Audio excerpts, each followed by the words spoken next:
प्रीत Bihar police ने auto lifter को किया गिरफ्तार। एसएचओ के नेतृत्व में एक टीम की गई थी गठित। चोरी की स्कूटी की गई बरामद। 12 केसों का खुलासा हुआ। –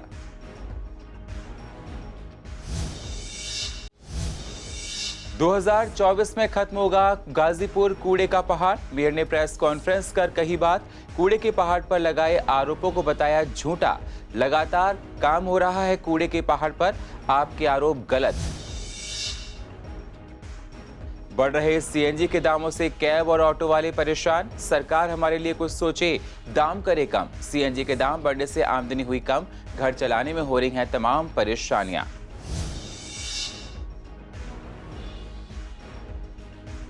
दिल्ली में लगातार फिर बढ़ रहे हैं कोरोना के केस। बढ़ते हुए कोरोना को देखते हुए लोगों में डर। लोगों ने कहा मास्क लगाना लोगों की नैतिक जिम्मेदारी।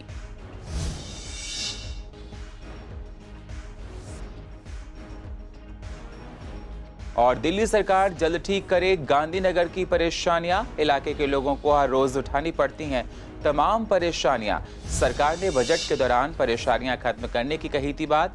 व्यापारी कर रहे हैं काम शुरू होने का इंतजार।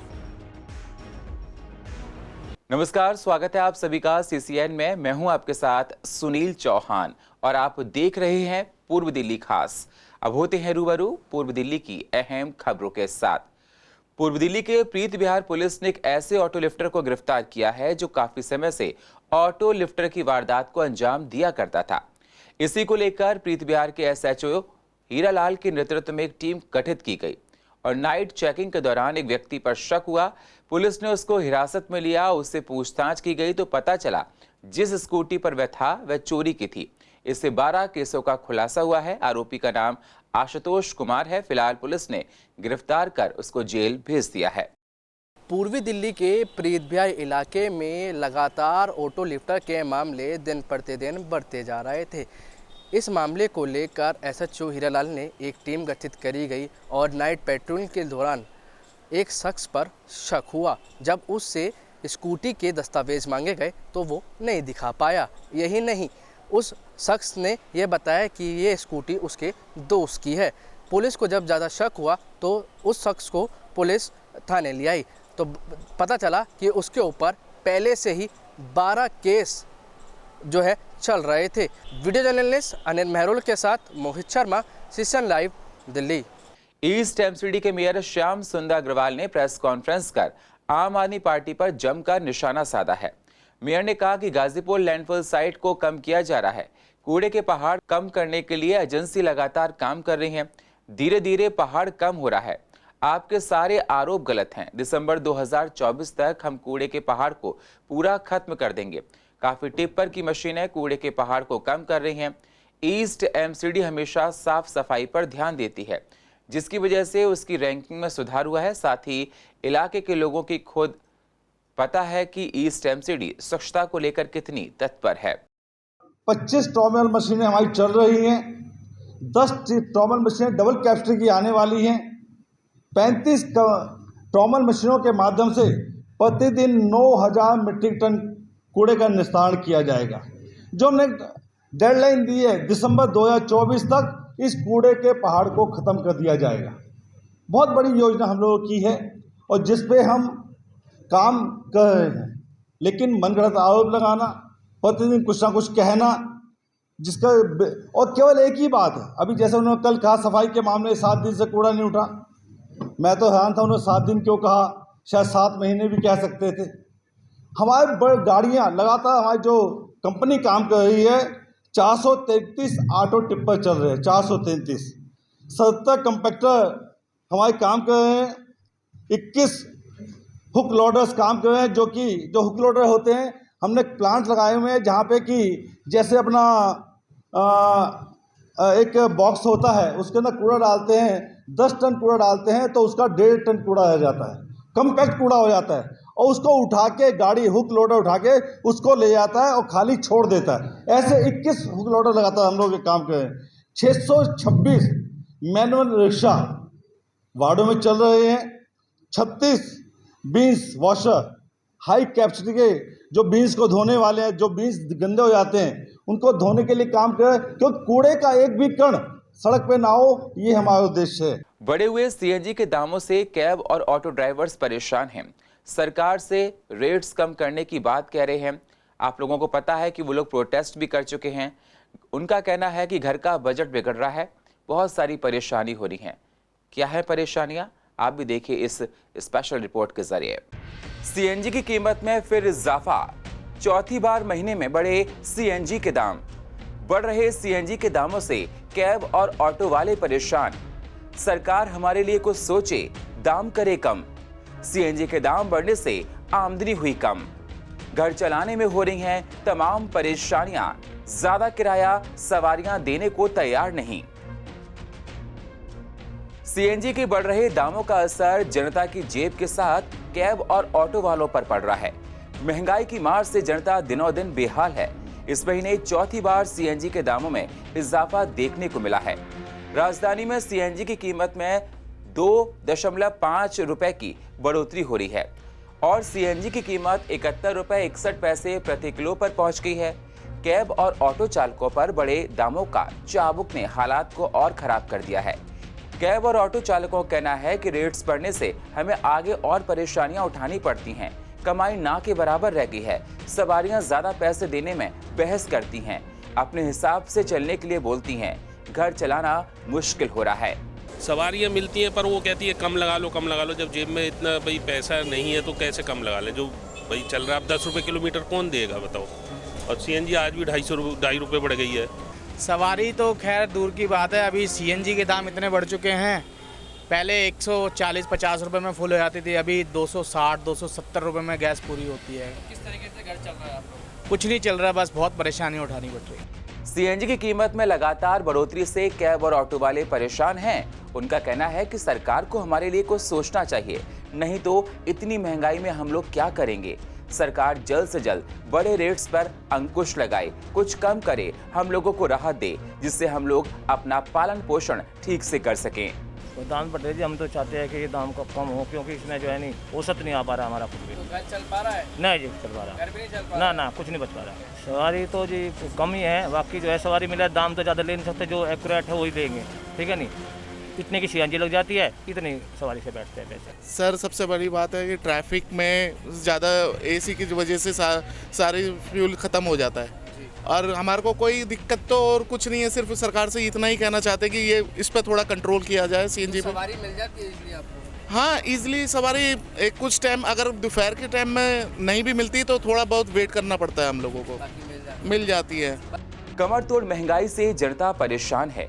निष्कर्ष निकालने के लिए कैब और ऑटो वाले सरकार से बोल रहे हैं। धरना प्रदर्शन करके अपनी बात को कह चुके हैं। ओला ओवर रेट्स पहले ही बढ़ा चुकी है। अगर रेट सरकार कम करती है तो इन लोगों के लिए राहत होगी और बढ़ती महंगाई पर इनके लिए मरहम होगा। कैमरामैन अनिल महरोल के साथ मोहित शर्मा की रिपोर्ट सीसीएन के लिए। कोरोना के संक्रमण को कम करना हम सबकी नैतिक जिम्मेदारियां हैं। इसीलिए सभी लोगों को मास्क लगाना है, क्योंकि कोरोना का ग्राफ दिल्ली में फिर से बढ़ने लगा है। क्या सरकार की कड़ी पाबंदियां दिल्ली में फिर से लगनी चाहिए कोरोना को रोकने के लिए? इसी पर देखिए स्पेशल रिपोर्ट। दिल्ली में लगातार फिर बढ़ रहे हैं कोरोना के केस। बढ़ते हुए कोरोना को देखते हुए लोगों में डर। क्या फिर से दिल्ली में हो सकती है सख्ती? आखिर क्यों बढ़ रहे हैं दिल्ली में कोरोना के केस? दिल्ली के कई स्कूलों में कोरोना के केस मिले। बढ़ती संक्रमण दर चिंता का विषय।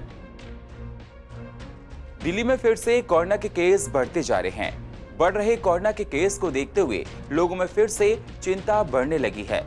दिल्ली के स्कूलों में कोरोना के केस आने के बाद सरकार सख्त एक्शन में आ गई है। संक्रमण दर पहले से बढ़ गई है। लोगों में दहशत देखी जा रही है। पूर्व दिल्ली के लोगों का कहना है कि हम लोगों की नैतिक जिम्मेदारियां हैं कि कोरोना के नियमों का सख्ती से पालन करें, मास्क लगाएं। बहुत से लोग अभी भी बिना मास्क के सड़कों पर देखे जाते हैं, जो कि ठीक नहीं है। जिस तरीके से कपड़े पहनते हैं उस तरीके से मास्क को अगर अपने बॉडी पार्ट को ढकने का हिस्सा बना लें तो बेहतर होगा। और इसमें चालान ही होना कोई ज़रूरी नहीं है, या गवर्नमेंट इस पर रोक लगाए चालान करे तभी हम लगाएंगे, ये कोई ज़बरदस्ती नहीं है। आप इसको मास्क लगाने से बहुत सारी बीमारियों से बचा जा सकता है। कहीं भी जा रहे हैं, बाहर जा रहे हैं, पब्लिक प्लेस में जा रहे हैं, इस टाइम मास्क हमारा पोल्यूशन के लिए भी बहुत ज़रूरी है। कोविड तो है ही हमारा, कोविड के साथ साथ हमने कितने लोग हैं मेरे को ऐसे मिले जिन लोगों को मास्क से दमे की बीमारियां, इन्फेक्शन की बीमारियां थी। काफ़ी लोगों को इससे मास्क से बड़ा फ़ायदा हुआ है और जो इसको मास्क को लगाना चाहिए और घर से बाहर तो हमें हमेशा लगा के रखना चाहिए। मेरे हिसाब से कोई रिस्क लेना नहीं चाहिए और मास्क तो परमानेंटली होना चाहिए और कई जगह ऐसी होनी चाहिए जहाँ पे ज़्यादा रिस्क हो, वहाँ पे जुर्माना भी होना चाहिए। वहीं आने वाले समय में अगर कोरोना के केस और बढ़े तो दिल्ली में सख्त पाबंदियां लगाई जा सकती हैं। अभी मास्क लगाना अनिवार्य नहीं है। जनता ने भी कहा कि अगर केस कम ना हो तो हालात को नियंत्रण में रखने के लिए सरकार को कदम उठाने चाहिए। साथ ही पहले की तरह अगर कोई बिना मास्क के मिले तो उस पर जुर्माना का प्रावधान सरकार को रखना चाहिए, क्योंकि कोरोना का कहर हम लोग देख चुके हैं और सभी की नैतिक जिम्मेदारियां हैं कि मास्क को लगाएं, जिससे संक्रमण दर को कम कर सकें।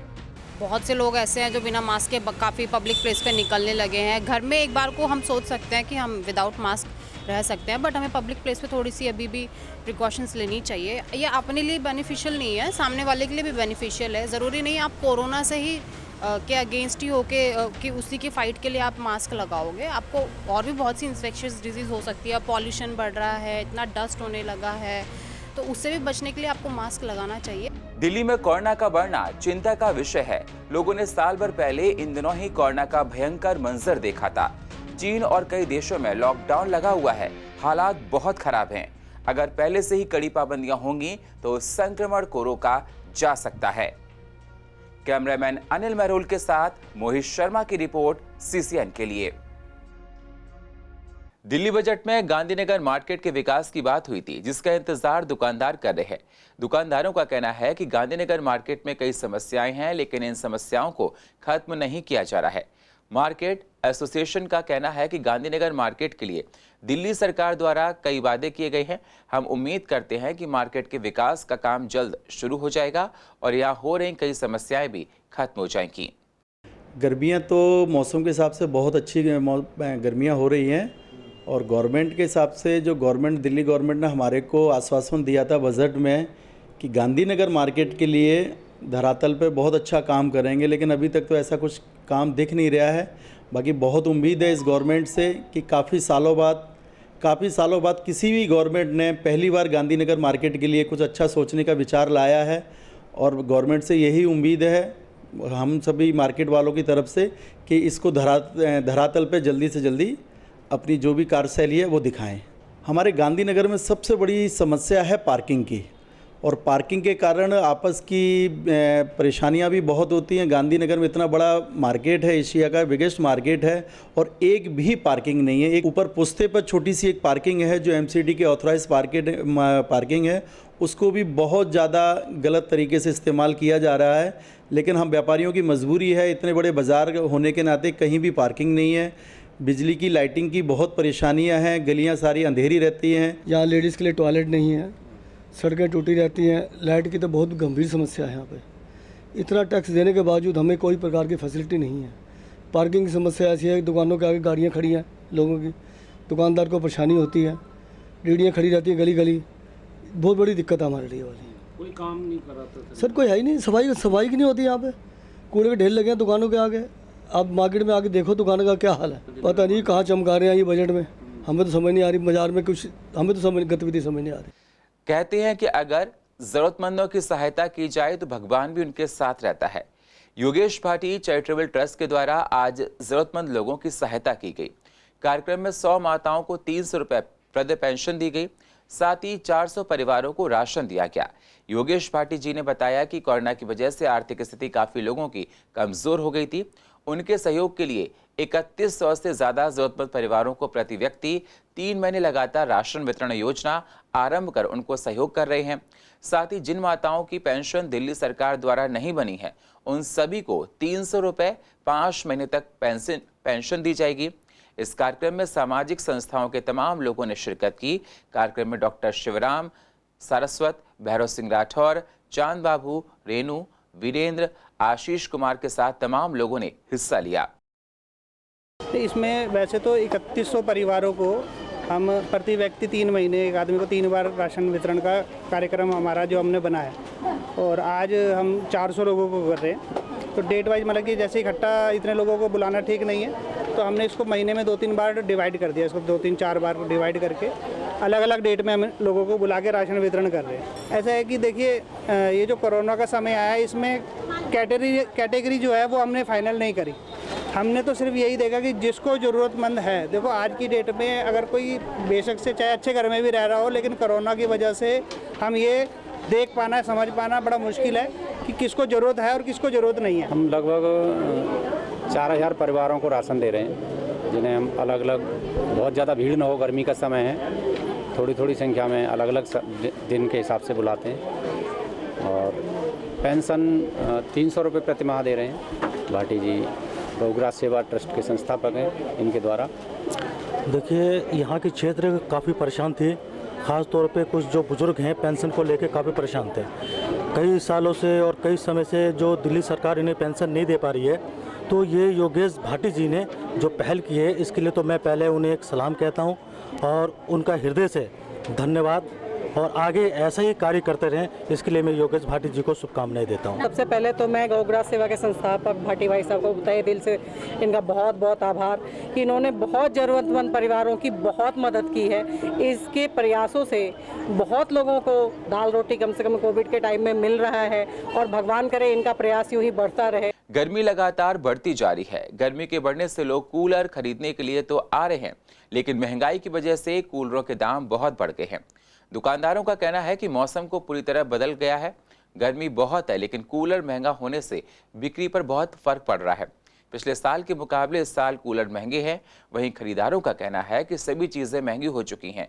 कूलर के दाम भी पहले से बढ़ चुके हैं। महंगाई की वजह से बहुत परेशानियां हो रही हैं। मार्केट में तरह तरह के कूलर तो उपलब्ध हैं, लेकिन दामों में फ़र्क है। हाँ, थोड़ा पिछले साल से फ़र्क है। पिछली बार तो लॉकडाउन भी था, पिछले साल से इस बार फ़र्क है थोड़ा सा, लेकिन इतना भी नहीं है। लेकिन हाँ, पहले से थोड़ा सा ज़्यादा है। अभी तो काम इतना चला नहीं है। महंगाई बहुत बढ़ गई है असल में। हर चीज़ पे पैसे बढ़ रहे हैं, डबल हो रहे हैं। चादर पे बहुत पैसे बढ़ रहे हैं, 50 रुपये चीज़ पे किलो के बढ़ गए पैसे। बहुत महंगा हो रहा भाई। इस टाइम हर आदमी नहीं खरीद पा रहा। मालदार आदमी ऐसी खरीद रहा, गरीब आदमी जो है क्या नाम है भाई साहब, अपना हिसाब किताब देखता है। अगर कहीं से बनता है तो ले लेता, वरना नहीं लेता। कूलर पहले से बहुत महंगे हैं और पब्लिक के पास पैसा नहीं है। और अगर पब्लिक के पास पैसा है तो वो पैसा अपना रोक के चल रही है, कब मोदी जी लॉकडाउन लगा दें। इसलिए देखो, ज़रूरत पड़ेगी, इंसान को कूलर भी चाहिए, हवा भी चाहिए, खाना भी चाहिए। तो एक बार को इंसान हवा ना ले, लेकिन पेट तो बहुत ज़रूरी है भैया। पेट तो ज़रूर भरेगा इंसान। महंगा बहुत हो गया पहले से ही। भाई पसंद तो आया, फिर जो है कि गर्मी ज़्यादा बढ़ रहा है, पर देख रहा हूँ कुछ महंगाई ही बता रहा है। अब सोच रहा हूँ कि क्या करूँ। गर्मी भी बहुत हो गई है, और जो कूलर पहले बिक रहा था 5-5.5 हज़ार में, वो भी 7,500 में बता रहा है। इसलिए पैसे थोड़ा कम पड़ रहा है। ज़रूरत तो पड़ेगी, ज़रूरत तो पड़ेगा।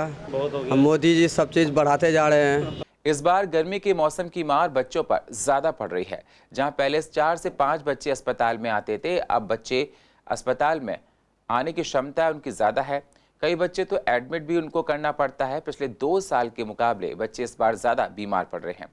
कोरोना की वजह से पिछले 2 साल से बच्चों घरों में थे, स्कूल बंद थे, ऑनलाइन क्लासेस चल रही थी। अब बाहर निकले तो उनको परेशानियां हो रही हैं। पहले बाहर नहीं निकल रहे थे, जिससे उनकी इम्यूनिटी कमज़ोर हो गई थी।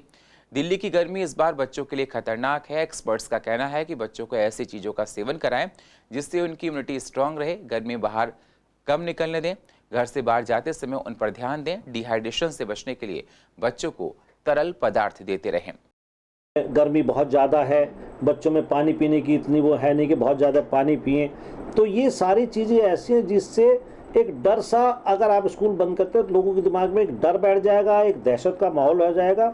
और तो ऐसी स्थिति में मुझे नहीं लगता कि स्कूल बंद किया जाए। हाँ, हमें फिर भी प्रिकॉशन के लिए जो सैनिटाइजेशन है उसका हमें पूरी तरह से इस्तेमाल करना चाहिए। मॉर्निंग असेंबली कुछ समय के लिए सस्पेंड कर दी जानी चाहिए, और बच्चों में स्कूल में भी मास्क की व्यवस्था कर दी जाए। पेरेंट्स भी हों या टीचर्स भी हों वो मास्क का इस्तेमाल करें, पर किसी भी हालत पे स्कूलों को बंद करने के बारे में नहीं सोचना चाहिए। 2 साल में बच्चों ने जो खोया है उसकी भरपाई के लिए अब हम लोग भी, दिल्ली नगर निगम भी, दिल्ली सरकार भी प्रयास कर रहे हैं कि जो 1.5 महीने की छुट्टी होती है उसमें 2-2 घंटे एक्स्ट्रा पढ़ा करके उस कमी को दूर करने का प्रयास करें। देखिए, अभी मुझे एज अ पेरेंट्स करके नहीं लगता कि स्कूल बंद हो जाने चाहिए, क्योंकि 2 साल बाद जैसे ही बच्चों ने आना स्टार्ट किया है तो पेरेंट्स में भी उत्साह है और बच्चों में भी उत्साह देखा गया है। स्टडी तो डिस्टर्ब हुई है 2 साल में और बहुत ज़्यादा बच्चों का नुकसान हुआ है, तो मैं नहीं चाहूँगी एज ए पेरेंट्स कि उनके स्कूल बंद हो जाए दोबारा से, और अभी ऐसी स्थिति है भी नहीं।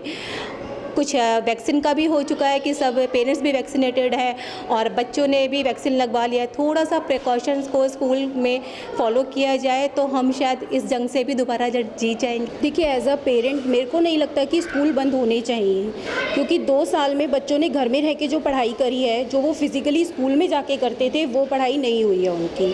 ना तो एक्टिविटीज़ हुई हैं, ना गेम्स हुए हैं, एक्सरसाइज, कोई ऐसी एक्टिविटी नहीं हुई है। इवन बच्चों का बॉडी स्ट्रक्चर भी बहुत बेकार हो गया है घर में रह के। तो बच्चों को स्कूल जाते हैं तो और बहुत सारी चीज़ें सीखने के लिए मिलती हैं। सिर्फ पढ़ाई मेन नहीं होती, उनके लिए बहुत सारी एक्टिविटीज़ होती हैं जो स्कूल में हो सकती हैं, घर में रह के ऑनलाइन स्टडी में वो नहीं हुई। और पूर्व दिल्ली की अधिक जानकारी के लिए आप YouTube पर जाकर CCN लाइव को सब्सक्राइब करें और फ्रेश अपडेट लेते रहें। और फिलहाल पूर्व दिल्ली खास में इतना ही। बाकी खबरों के लिए आप बने रहिए CCN के साथ। तब तक के लिए नमस्कार।